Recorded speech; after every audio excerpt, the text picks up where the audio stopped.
Hey guys, so I haven't made a video for a while, and it's partially because I didn't really know what to do it on. Kind of ran out on stuff to say about Minnesota and fraud in general. I ended up watching over 2,000 videos on fraud and Venezuela.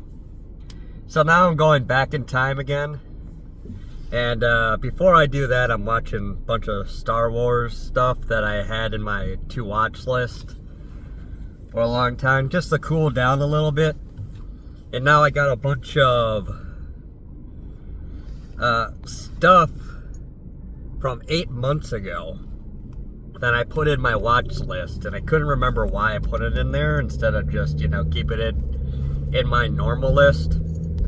It is what it is. I might just go through and just get rid of a bunch of it because it's not relevant anymore. But yeah, I'm basically going back in time, and then I'm going to catch up with what's going on now. And then cut down on how many people I'm actually watching. Just so that I can get back to today instead of, being so far back. It is what it is. But it's all very interesting anyways.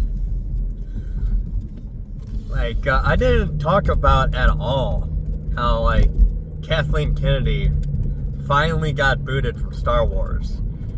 Like, they kept her on for an absurd amount of time given how much she ruined Star Wars. And that's not even, a subjective, opinion. Just looking at how much money Star Wars has made and the viewership of the shows and how they just gone steadily down, it's been pretty obvious that a lot of people really don't like what was going on with Star Wars. Now, a lot of people, I liked the first sequel movie because it was just okay, yeah, it's a redux of A New Hope, but who cares? It's not that bad. But then the second movie came out. Well, what was the first one? I can't even remember the name of the first movie anymore. That's how irrelevant it is in my mind. And then The Last Jedi took everything that the first movie did and just shit all over it. And then The Rise of Skywalker was, they tried to overcorrect, and they probably did as best they could to come back from The Last Jedi. But it wasn't when the movies were coming out. And the first movie, again, it actually drives me crazy right now that I can't actually think of the movie. Sorry, I've been sick. That was the other reason. Besides my computer exploding, I've also been sick. So, usually I watch videos at 2.75 speed, and then when I'm tired, 2.25 speed. Just so I could get through them quicker and get a general idea of what's going on and get many different opinions at the same time, so I can kind of form my own view on things instead of just being prejudiced towards one direction or another. But when I'm sick, 2.25 speed is almost too fast for me. My brain, I can actually get a percentage of how much brain power I lose when I'm sick. It's crazy. And it's The Force Awakens. God. Sorry, I had to distract myself for a second to think about that. Yeah, I was a huge fan of Star Wars for a long time. Obviously, when I was young, the prequels were still coming out. I think The Phantom Menace came out in 1999. I would have been 6 years old. Something like that. And I had to watch it before I was 10. And I definitely watched the original trilogy first. I think my brothers or my parents showed them to me. And we used to have them on VHS of all things. And then a friend of my mom, when I was like in high school or something, took the VHS tapes and made them into DVDs for us. And I still got them in my drawer. I don't think I've ever watched the DVD version. I watched the updated, like, Lucas versions, which I didn't mind as much as people thought. Like, a lot of people were like, oh, why did they edit all these CGI, like, creatures to Tatooine? And I'm like, dude, if I'm walking through the desert, if I had to go through the desert, I'd rather be riding, like, a camel or a Tatooine beast instead of, like, literally walking through sand. That would be hell on earth to have to do that. I don't get what the complaint with, like, a bunch of the additions is. I can get, like, why people complained about the 6th movie where they added in, like, the singing, like, alien, which had, like, the really long lips. That was kind of gross, but that's like, I don't really care. Thought it was interesting. Anyways, I was a big fan of the original movies, and since I was growing up, Jar Jar, and I actually liked Jar Jar growing up, I thought, like, oh man, they're doing him dirty. I mean, I didn't think about it in those terms back then, because doing him dirty was like a saying that came out like within the last 10 years. But it's like people saying cringe. There was a lot of stuff growing up when I would like cringe. And like, we didn't use the word cringe back then. When they eventually came out with the term, it's like, oh yeah, that completely describes what I've been feeling all these decades. But I never really felt that about Jar Jar. I always thought Jar Jar was kind of cool. And I always thought, oh man, they're kind of treating him kind of crappy. I mean, he's a hero of like the Republic. Why are they treating him like this? Oh yeah, I liked the prequels growing up. I liked the sequel. I liked The Force Awakens when it came out. And then The Last Jedi added a bunch of stuff that I was just like, I don't really know if I like this. A lot of it, like Rose kissing Finn, for example, and I'm just like, nah, that doesn't really work for me. And that's a little bit out of left field. Like, she barely knows this guy. I get hero worship, but you've known this guy for like less than 2 days, and yeah, I've never really been a fan of like overweight females. Partially because like my aunt was really overweight, and I saw what that did to people, and I'm just like, no, not something I'm attracted to. But I never gave her shit for it. I just like, nah, it doesn't really fit with what's going on here. God, it's just so stupid. I feel really bad for the actress. I mean, they gave her like this leading role that felt like she wasn't really prepared for. And to be fair, she's a good actor.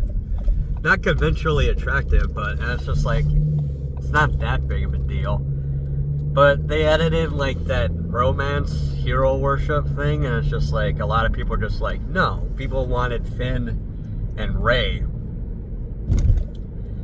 And God, it just so disappointing, because one thing that ticked a lot of people off, okay, and I guess I have to explain this for the younger generation, if anyone young is listening to this. Star Wars had, under Lucas, one canon. They had, well, I'm sorry, I messed up immediately. They had several different canons. Now, the movies were considered a canon. They were 100% canon. Anything that happened in the movies, anything that happened in the edits, those were 100% canon. And nothing could ever change that. And then they had like a B canon. Stuff that was like directly taken from the movies, added onto the side, approved by Lucas. Stuff that he was like, yes, this is exactly what my vision was. This is what I believe happened. And like you could basically take B canon and consider it as 100% canon for the most part. And then he had like C canon, D canon, and then E canon. And then each one had like a definition on like how canon it was, how seriously you could take it. And there were a bunch of stuff that's like a lot of books and comic books and video games were made, and a lot of it included like Luke Skywalker or like one of the main characters. And the thing is that when you followed that canon and you tried to like put it on a timeline, like when each event happened, some of it overlapped or was so close together that it didn't really make any sense. That like he didn't reference this event during this time because he would have immediately had to go from like one event to the other, and he should have been like exhausted, or he should have been like kind of like shaken up by what had happened, or you know, something. So a lot of like C canon and D canon really didn't make sense, but you could still consider it canon. Well, when Disney came in and they bought the series, they took all of it and rendered it non-canon, which cut off entire sections of canon that people really enjoyed, and canon that made a lot of sense. Like a lot of B and C canon was really good, and some of the D and E canon was also pretty decent as well, even if it was a little bit shakier. So when they took this stuff and they rendered it all non-canon, it caused a bunch of rancor, no pun intended. Like the rancor, or rancor. Anyways, it caused a bunch of issues because like people like really enjoyed a lot of that. And one of the things that I was especially upset by was I grew up with a video game called Jedi Knight, or was it? Jedi Knight, Jedi Outcast 2. And I didn't play the other games in the series, to my shame. But it followed a guy named Kyle Katarn. And in the first game, as I am aware, he was a stormtrooper, and eventually he decided to betray the Empire, and he joined the rebellion. And then I can't remember if it was a 3-game or a 4-game series, but eventually it turns out that his father was Force sensitive, and he was part of a clan on some distant planet that were technically Jedi, or at least Force sensitive, and they had access to something called like, I was gonna say Well of Eternity, but that's a Warcraft thing. Anyways, it was like a shortcut. Like if you stepped into the well, it would overflow you with powers of the Force, giving you great knowledge on how the Force worked and allowing you to skip a lot of training. And this clan basically protected this temple and meditated in the living Force, becoming super powerful Jedi. And like his father eventually dies, and Kyle joins the Jedi Order and becomes a Jedi Knight, but he's also in love with his female partner. and she gets threatened, and he almost falls to the dark side. So he gives up being a Jedi. And in Jedi Outcast, he decides to continue working for the rebellion. And eventually his partner, I think her name is Jane Ors. Yeah, Jane Ors. She gets kidnapped and supposedly killed. So he decides to pick up his lightsaber again, and he has to fight against the dark side. And he's able to like use Force lightning and everything. Like he's like a good old like gray Jedi. He's got a lot of problems. And at the end, well, it turns out Jane's not dead, spoilers. And he manages to come back to the light. And it's a really good game. And then the game after that is he picks an apprentice, and you can pick what the apprentice's race is. And then at the end, you either become light side, you play as the apprentice, and then you either become a light side user or you become a dark side user. And what's interesting, if you're a dark side user, your final fight is against Kyle, and you can't beat him. Like, he's just so powerful. He's like such a strong Jedi master that you can't do anything to him, and the only like way to win is to escape from him as a dark side user, which is really cool. Never played it, but I heard it was really cool. Anyways, they rendered him non-canon, and he was like a really popular part of the lore. Because there were a bunch of like characters from the original Star Wars, like B and C canon, that people really loved. Like, for instance, in a series called Rogue Squadron,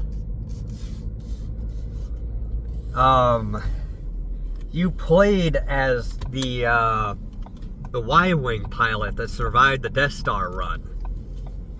Because at the end of A New Hope, there are 2 X-Wings that survived, which was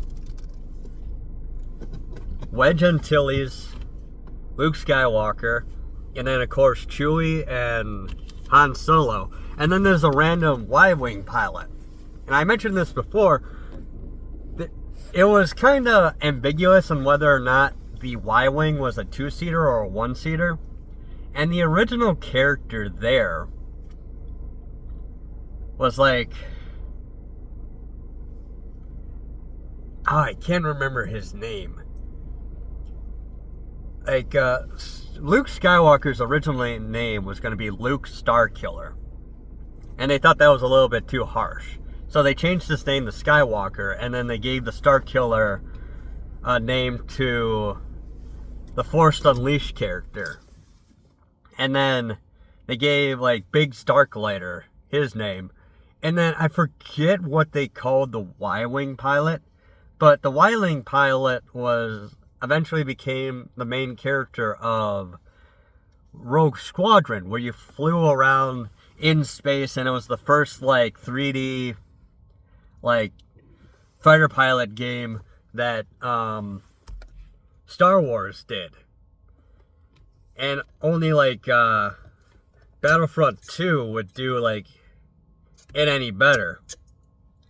And that character eventually found out that he was Force sensitive, joined Luke's new Jedi Academy, and became like a Jedi Knight, and then later a Jedi Master. And like there were all these characters, really good characters, like Mara Jade, which was Skywalker's lover, who eventually he realized it's like, oh, it's okay to allow attachments. The Jedi banning attachments was actually a mistake, because Kyle Katarn could have like a wife, and it wouldn't like affect things as long as he could control himself, because he committed himself to the light side, and then he managed to prevent himself from going to the dark side, even though he thought that his lover was killed.